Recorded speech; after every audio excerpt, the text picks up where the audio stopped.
sende os videre. Vi har jo et stramt program i dag. Jeg vil give ordet videre til Stefan fra CBS. Og selvom han er super god til sit dansk-svensk, så tænker jeg, at han får præsentationen på engelsk. Så Stefan, er du klar derude? I believe so. And it's perfectly fine that we're running slightly over time because I think what previous speakers said has been amazingly interesting. And to some degree, I'm going to repeat the same stuff, but do it in an academic way, which means that you're going to get ugly slides with a lot of text on it, probably. Can you see my slides and hear me all right? It's perfect. Right, good. So some of the key messages is really repetition. By the way, my name is Stefan Henningsson. I work for the Department of Digitalization at Copenhagen Business School, and we are very nerdy. Now I speak for everyone. We love technology. We love digital technologies in whatever form, but we particularly keen, or I'm particularly keen on these virtual technologies, which I think have a very high untapped potential and going to be really setting the stage for a lot of transformation coming. But we do work in a business school, so we're always sort of entertaining the thought, okay, so I mean, why does this matter? Why so? And how does it change what we can do? So I mean, how does these technologies change what is possible in a sort of commercial sense? That's our sort of light that we're looking for. And yes, I mean, you're all here because I mean, I'm preaching for the choir. I mean, we all think that this technology is going to make a difference, and I mean, we're not the only one who thinks so. It seems to be general thought that yes, it's been going on for a while. There might even be sort of a slope in the hype as we, I mean, have a post-COVID experience and everyone, I mean, don't want to be online. But over time, we're going to see, I mean, substantial transformations using these technologies. That's pretty sure. And I mean, we looked at, I mean, various parts in this. I mean, furniture companies, fashion companies. We followed the work with Wasabi, where they have some amazing prototypes and actually usable in real sense outputs, and asked, okay, so trying to understand what is going on here. Here can we explain? How can we explain what is really happening? Stefan, can you maybe try to share your slides again, because it seems like you are in the presenter mode? Right. So they should be.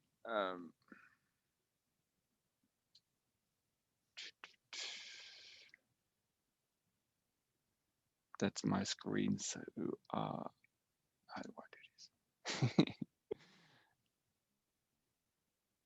Obviously, I should know this, but otherwise, if you don't mind, you are welcome to continue. It's just if you have to. Well, I think we're better off in terms of time just going with this.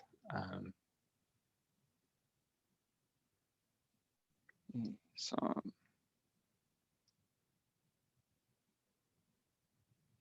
Brilliant. Better? Yes, it's much better. Thank you. Right. So now here comes the repetition. Just in a. I mean, so now you should recall Michael's early slides where he actually pointed out very nicely how this was sort of almost a set of different technologies. And I mean, at the bottom of it, I mean, there are some specific 3D models. I mean, these are not just any kind of 3D models, but it really can be used as the push in different directions. So when we're trying to say, okay, so how does, I mean, virtual technology make an impact? Well, sorry, that's not going to be one single explanation to this, because I mean, we as well as your toolbox in the garage can be used to hit a nail or pull a plug or whatever. I mean, these are going to be used for different ways. And if we look at something as the sort of customer journey, we can say that, I mean, across this journey, we can come in with virtual technologies very early to create awareness. We can, I mean, be active in the evaluations and making, as someone said in the earlier slides, I mean, better informed decisions and making users possible, I mean, despite the distance evaluating. But we can also, I mean, work with virtual technologies towards the end. So so many different technologies, many different places where it makes a difference. And one way to look at this is then, okay, so how do they come together? Well, we would say that they come together in specific use cases. You have the 3D models, you have the very different way you can push it, and then you can push it into different places to sort of move the needle. And it could be that when you do it even at the sales training place to get a coherent message to your customer. It could be because you want to break through the noise. I mean, how do you, in a disconnected world or a connected world with physical disconnect, make sure that people actually notice what you're doing, what you have in your virtual showroom? Well, then a super crazy video might do the trick. But as I say, we can also do it in the very point where the user or the customer evaluates, am I going to buy this or not? To see if we can get, just a few % higher conversion rate from skeptical users. And even if we look at this, there is something that we started to think of as the digitization paradox, and say that, okay, so when we're starting to push products online, we have, as a customer, you might now have, instead of having a few items when you go into store, you have thousands or 10,000s of items in front of you. But oftentimes the customer seems to be, despite the false selection, very much conservative, and they say, okay, so yes, but I'm only going to buy this one of these 3 that I've seen, that I trust. And so, because there is, in this disconnect, there is a limit in how we evaluate the products. And one very intuitive way that AR can do, or different 3D models can do, is that you moving in the wrong direction here. Is that you enrich the perception of a distance. So first you started with describing text, then you did a poem image, then you did nice image with high, and now you do 3D models that you can twist and turn through web AR. And obviously, right, you can see some more aspects, you can get a better feel, you can put it in your room. And that's the intuitive way that, okay, so some customers more are going to be happy with this evaluation and say, okay, so maybe we get 5% more conversion rates, or someone do not need to go to the store. But it's interesting that, this is the intuitive way, but if you look, so some of you then, of course, started to use this for samples and saying that, okay, so we can't touch it, so you need to bridge this with sample. But that again creates other possibilities, because even if this lamp only comes in one wood material, we can provide a user with 8 wood samples to make evaluation. And then because digital products are typically easy to modify, we can do the other way around. Instead of the producer is suggesting this wood material, the end user can ask for a particular design, which then is with some reasonability, if that's done, is sort of following a different logic. Okay, so that's another possibility to actually transform with virtual reality products.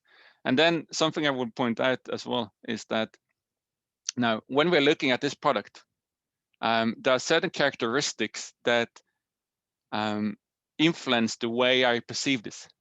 So whether I think that this is, I have enough information about it to actually make a decision, that is based on my emotions. That is based on my trust in the brand. That is based on how I know this product has been designed from the beginning. If I knew that companies pay a lot of attention to the details in the production process, I'm gonna have a much more positive attitude to what I see compared to if I haven't, no experience of the company. So here, if you put a virtual headset on a consumer and showing them how careful this was designed and the trust I can give in this designer, now then I'm starting to be much more positive about this 3D model. So now, this is the complex pictures of actually how virtual technologies move the needle And I mean, what you can do by just pushing it as a web AR model is just, the start of it. So what I've seen when we study is that many organizations are trying to do exactly this. So we have now a lamp we want to sell, and how can we do that? Well, we can do it. We can enrich the communication. But in fact, I think this is a very, very great first step.